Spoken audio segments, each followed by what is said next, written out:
Apa yang kita sebut sebagai dunia nyata ternyata hanyalah sebagian kecil dari keseluruhan yang ada. Otak manusia, secanggih apapun, bukanlah penerima pasif dari kenyataan. Ia adalah penyaring. Dari lautan informasi yang tak terbatas, otak menyaring dan mengizinkan hanya sebagian kecil, sekitar 12%, untuk masuk ke kesadaran. Sisanya dihilangkan, diabaikan, atau diwarnai oleh kepercayaan kita. Kita tidak benar-benar melihat dunia apa adanya. Kita melihat dunia sebagaimana kita telah dilatih untuk melihatnya. Pola keyakinan, pengalaman masa lalu, trauma, harapan, bahkan ketakutan, semuanya bekerja sebagai filter internal yang diam-diam membentuk realitas kita. Inilah mengapa dua orang bisa mengalami kejadian yang sama, namun memiliki cerita yang sepenuhnya berbeda. Realitas itu bukan fakta mentah. Ia adalah narasi yang dibentuk oleh pikiran, oleh luka, oleh harapan yang tak disadari. Lebih menariknya lagi, kita sebenarnya selalu berada dalam kondisi altered state of consciousness. Tak perlu zat eksternal untuk mengubah kesadaran. Pikiran kita sendiri sudah cukup kuat untuk menciptakan dunia-dunia kecil yang kita huni setiap hari, dunia yang bisa membatasi kita atau membebaskan. Dan karena realitas dibentuk oleh filter, maka saat filter itu berubah, realitas pun ikut bergeser. Maka, pertanyaan pentingnya bukanlah apa yang nyata, melainkan apa yang sedang saya percayai saat ini hingga membuat dunia terlihat seperti ini. Sadarilah, hidup ini bukan tentang mencari kebenaran absolut di luar sana, tapi tentang mengenali lensa yang kita pakai untuk melihatnya. Ketika kita mulai menyadari filter-filter itu, barulah kita benar-benar mulai melihat.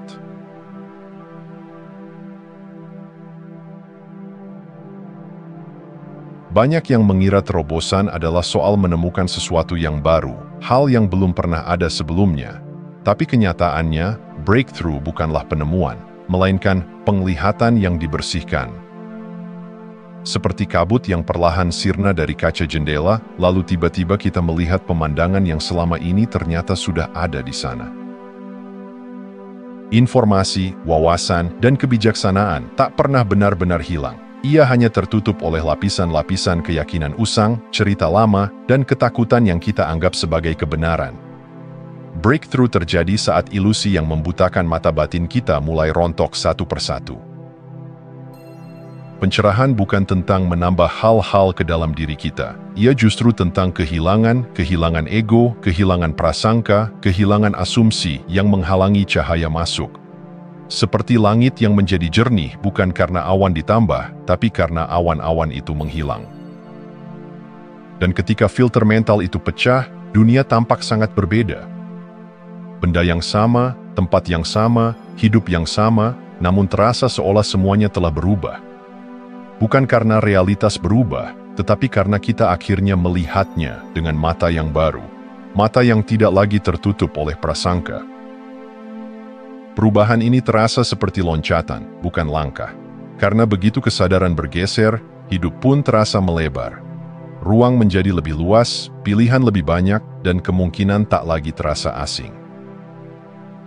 Breakthrough bukan tentang mendapatkan sesuatu. Ia adalah momen ketika kita berhenti menghalangi sesuatu yang sudah sejak lama ingin kita sadari. Dan saat itu terjadi, kita tak hanya melihat dunia secara berbeda, kita merasa berbeda, kita menjadi berbeda, karena realitas luar hanyalah bayangan dari lensa dalam yang akhirnya jernih.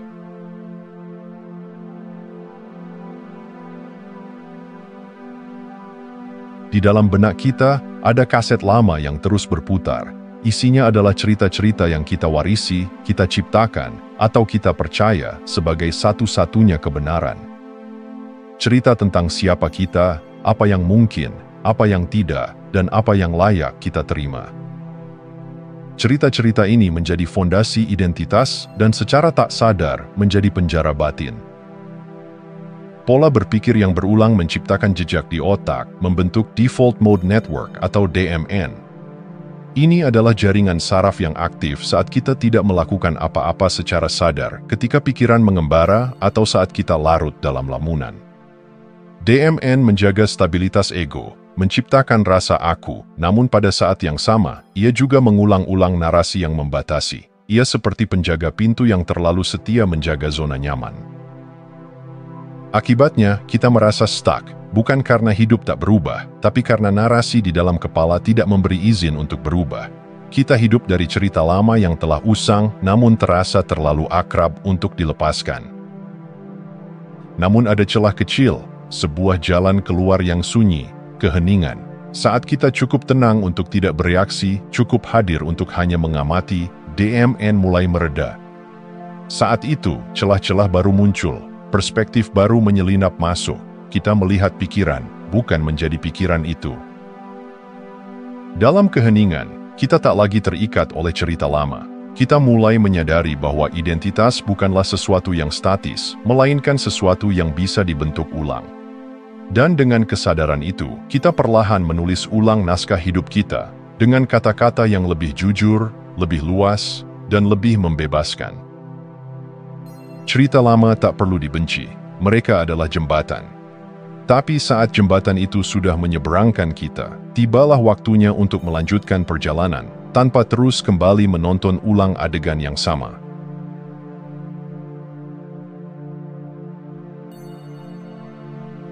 Setiap detik, otak memancarkan gelombang listrik, getaran yang menciptakan keadaan batin kita. Seperti musik latar dalam sebuah film, gelombang otak diam-diam menentukan nada dari pengalaman hidup kita. Dan dari nada inilah, realitas kita dibentuk. Ketika kita berada dalam gelombang beta, pikiran menjadi tajam dan analitis. Ini adalah frekuensi dunia logika, keputusan cepat, dan kecemasan tersembunyi. Kita waspada, fokus, tapi juga cenderung terperangkap dalam pola lama. Di titik ini, kreativitas terpinggirkan, intuisi tenggelam. Namun saat kita melambat ke alfa, dunia mulai melunak. Ini adalah frekuensi relaksasi, ketika kesadaran mulai terbuka dan inspirasi perlahan masuk seperti angin lembut. Alfa adalah pintu ke ruang batin yang lebih luas, tempat imajinasi dan ketenangan bertemu.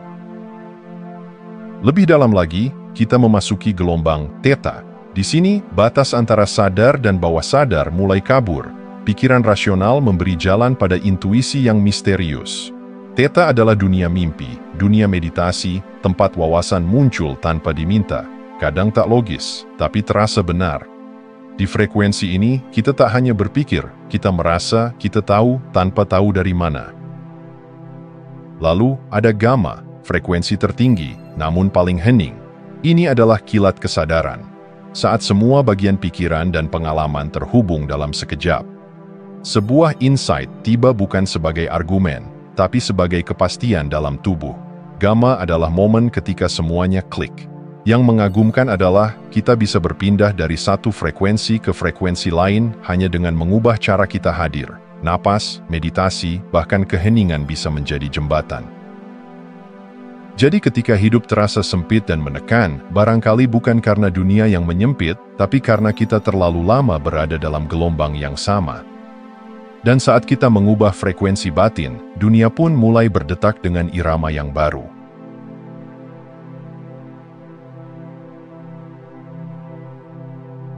Pikiran manusia terdiri dari dua dunia yang saling melengkapi, otak kiri dan otak kanan. Otak kiri adalah analis. Ia memecah, mengurutkan, menimbang, dan menyusun. Ia menyukai logika, bahasa, dan struktur. Tapi terobosan, momen ajaib yang mengubah segalanya, jarang datang dari tempat ini. Terobosan sejati muncul dari otak kanan, sang pemimpi, perasa, dan penyintesis. Ia tidak bekerja secara linear, tapi melompat. Ia melihat koneksi yang tersembunyi, menyatukan hal-hal yang tampaknya tak berhubungan menjadi satu ledakan makna. Disinilah Eureka lahir, sebuah lompatan kesadaran yang tak bisa dipaksakan oleh logika, namun terasa begitu masuk akal ketika terjadi. Saat kita terlalu terjebak dalam analisis, kita sering merasa buntu, seperti mengayuh di tempat. Tapi ketika kita melonggarkan kontrol, memberi ruang bagi kebingungan, diam-diam otak kanan mulai bekerja di balik layar. Ia menyusun ulang kepingan informasi, seperti puzzle tak kasat mata. Lalu, tiba-tiba, kilatan itu datang. Sebuah ide yang terasa seperti kilat di tengah malam. Bukan karena kita menemukan sesuatu, tapi karena dua hal yang tak pernah terhubung sebelumnya, akhirnya bersatu.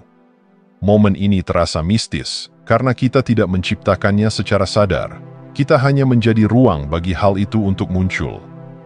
Dan inilah mengapa banyak ide besar lahir saat kita berjalan, mandi, atau bermeditasi, saat otak kiri beristirahat dan otak kanan mengambil alih panggung. Terobosan kreatif bukan soal bekerja lebih keras, melainkan mengizinkan sesuatu yang baru muncul. Ia membutuhkan keberanian untuk melepaskan kendali dan kepercayaan bahwa sesuatu yang lebih besar sedang menunggu untuk dikenali. Karena kadang, jawaban terbaik bukan datang dari berpikir lebih dalam, tapi dari melihat dengan cara yang belum pernah kita coba sebelumnya.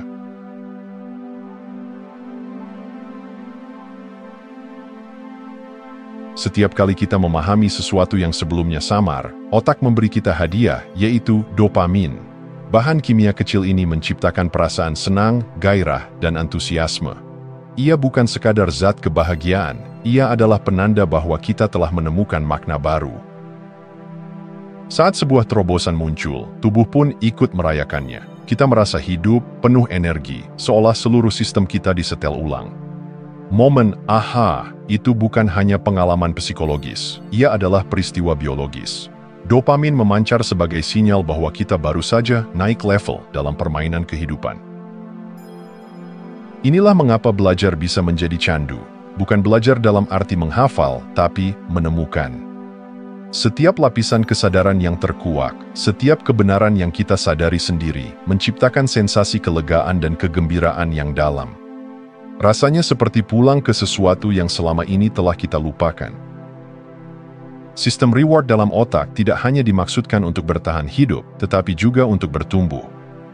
Ketika kita menyadari bahwa kebahagiaan bukan hanya datang dari hal eksternal, seperti pujian, uang, atau status, tapi juga dari pemahaman baru, maka kita mulai beralih dari pencarian luar ke petualangan batin. Inilah alasan mengapa sebagian orang merasa begitu tertarik pada perjalanan transformasi diri. Mereka tidak sedang mengejar sesuatu yang baru, tetapi sedang mengejar rasa hidup yang muncul ketika lapisan-lapisan lama dilepaskan.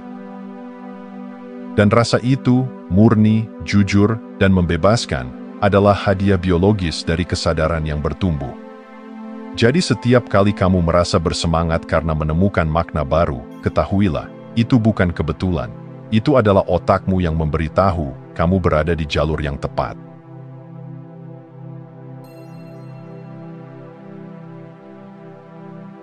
Sebelum sebuah wawasan hadir, hidup sering terasa seperti berjalan dalam kabut.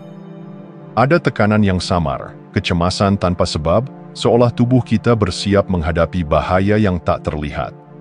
Ini bukan imajinasi, ini adalah tubuh yang beroperasi dalam mode fight or flight, dipicu oleh persepsi lama yang menekan. Namun saat insight muncul, ketika sebuah kebenaran menggantikan ilusi, ada sesuatu yang berubah, bukan hanya di pikiran, tapi juga di tubuh. Sistem saraf yang semula tegang, perlahan mulai melunak, tubuh masuk ke mode rest and digest, atau sistem saraf parasimpatis. Inilah momen ketika kita bisa bernapas lebih dalam, merasakan ketenangan yang bukan berasal dari luar, tapi dari dalam. Perubahan ini terasa sangat nyata. Rasa lega, damai, atau ringan yang datang setelah momen pemahaman bukanlah ilusi emosional. Itu adalah tanda bahwa sistem saraf kita sedang disetel ulang, bahwa tubuh kita mengenali perubahan persepsi sebagai sebuah keselamatan baru. Ketika persepsi bergeser, frekuensi hidup ikut berubah. Hal-hal yang dulu terasa berat mulai tampak lebih ringan. Konflik yang dulu menyita emosi kini terasa netral. Bahkan tantangan pun dilihat dengan sudut pandang yang lebih luas, tidak lagi sebagai ancaman, tapi sebagai peluang untuk bertumbuh.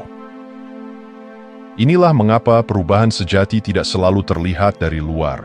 Ia dimulai dari dalam, dari cara kita melihat. Ketika pikiran berubah, tubuh pun ikut menyelaraskan. Dan ketika keduanya harmonis, realitas pun ikut beresonansi dengan nada yang baru. Hidup bukan hanya tentang apa yang terjadi di luar, tapi tentang frekuensi batin yang kita pancarkan. Dan setiap kali kita naik ke frekuensi baru, melalui pemahaman, penerimaan, atau keheningan, hidup mulai menjawab dengan irama yang lebih lembut dan penuh kemungkinan.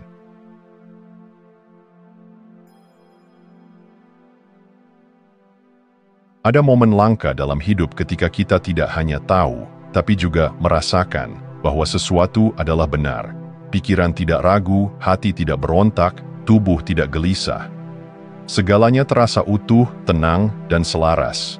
Inilah yang disebut sebagai koherensi hati dan otak, sebuah keadaan di mana pusat logika dan pusat emosi berdetak dalam irama yang sama. Saat kita mencapai pemahaman yang sejati, bukan sekadar ide, tapi kebenaran yang menggema dari dalam, energi tubuh ikut berubah, detak jantung menjadi stabil, napas menjadi dalam, dan pikiran menjadi jernih. Ini bukan keajaiban spiritual semata, tapi realitas biologis. Tubuh mengenali kebenaran dan meresponsnya dengan harmoni. Koherensi ini adalah titik temu antara pikiran yang sadar dan intuisi yang dalam. Ketika keduanya selaras, energi yang sebelumnya tercerai-berai mulai menyatu. Seperti alat musik yang sebelumnya fals, kini menghasilkan nada yang murni dan menyentuh jiwa. Di titik ini, kita tidak hanya merasa damai, kita menjadi damai itu sendiri. Resonansi batin semacam ini menciptakan medan energi yang sangat kuat. Orang lain bisa merasakannya tanpa kita bicara. Kehadiran kita berubah. Kita tidak lagi mendorong kehidupan, tapi mengalir bersamanya. Kita tak lagi memaksakan keinginan, tapi selaras dengan arah yang lebih besar, sebuah arus yang terasa bijak dan penuh kasih. Dan dalam keadaan ini, manifestasi bukan lagi soal menarik sesuatu dari luar, melainkan membiarkan kenyataan terurai dari dalam. Karena ketika pikiran, hati, dan tubuh bergerak dalam satu frekuensi, realitas pun menjadi cermin dari harmoni itu. Inilah kekuatan sesungguhnya dari kesadaran yang utuh, bukan dalam mengontrol hidup, tapi dalam menyatu dengannya sepenuhnya, dengan tenang, tulus, dan penuh kepercayaan.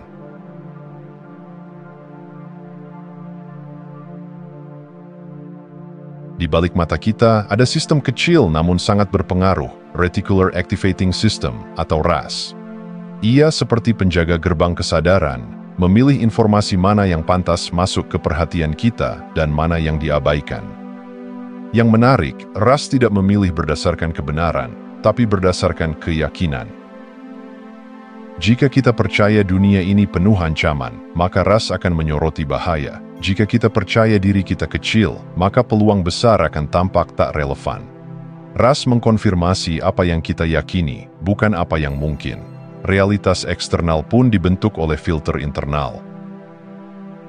Namun inilah keajaibannya, ketika keyakinan berubah, bahkan sedikit saja, RAS mulai memperbarui sorotannya. Tiba-tiba, sesuatu yang sebelumnya tak terlihat muncul ke permukaan. Peluang yang dulunya dianggap tidak mungkin mulai terasa masuk akal. Perubahan dalam persepsi membuka pintu bagi pengalaman yang berbeda. Ini bukan sekadar filosofi, ini adalah perubahan neurologis. Ketika kita mengalami breakthrough, sistem saraf tidak hanya mencatatnya sebagai pengetahuan baru, tapi sebagai pembaruan arah. Jalur saraf lama yang memperkuat ketakutan, keraguan, dan pengulangan mulai melemah. Jalur baru yang membawa keberanian, rasa ingin tahu, dan keterbukaan mulai diperkuat. Dan saat sistem saraf diriset, dunia pun tampak berubah. Kita menyadari bahwa banyak batasan yang kita anggap nyata hanyalah bayangan dari pola lama. Bahwa realitas tidak mutlak, tapi bisa disesuaikan dengan versi kita yang terus bertumbuh. Inilah inti dari transformasi, bukan mengubah dunia secara paksa, tapi mengubah cara kita melihatnya. Karena ketika filter internal diperbarui, dunia luar pun ikut bergeser. Dan disinilah hidup mulai membuka kemungkinan yang sebelumnya terkunci rapat, bukan karena dunia berubah, tapi karena kita berubah.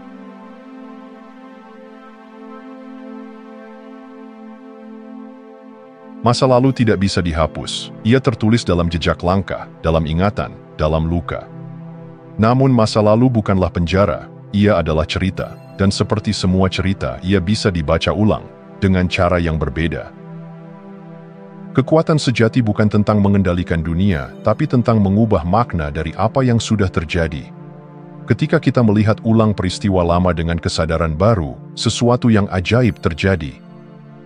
Rasa sakit bisa menjadi pelajaran, kehilangan bisa menjadi pintu pembuka, kegagalan bisa menjadi awal dari pemahaman yang lebih dalam.